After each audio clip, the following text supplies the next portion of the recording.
One of the biggest questions we get when we're dealing with someone who's coming in as a beginner to strength training is how do they get full range of motion in their squat? Today we're going to break down why they might not be getting it and what to do to make sure you can improve it.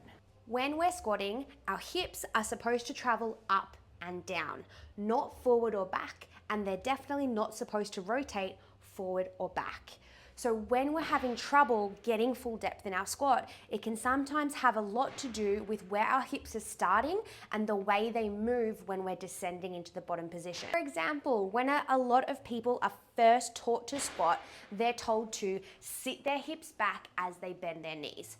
This can be really useful, but can sometimes be problematic if people don't understand where their pelvis should be sitting in their starting position, and as they sit their hips back, they start to open out through their rib cage and go into what looks a lot more like a hinge. If someone's having a problem like this, the first thing we can do is elevate their heels. This is going to enable them more range of motion that even if they do sit back, they're still going to be able to sit down just that little bit deeper by taking out their needs of knee and ankle flexion into the bottom position.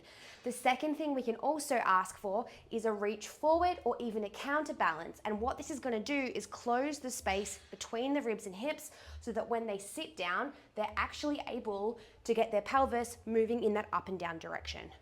Other drills that can be really helpful for this is going to be using a foam roller against the wall, as this can enable the person to keep upright while sitting down with a nice straight pelvis that's traveling up and down.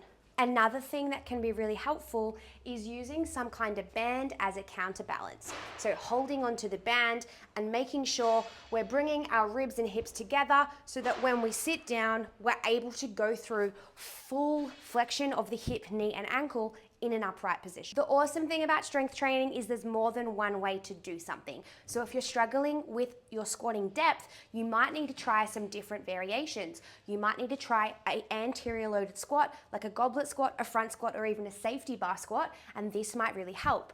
You also have other variations like a trap bar deadlift that might enable you to get into the pattern of going up and down a little bit easier.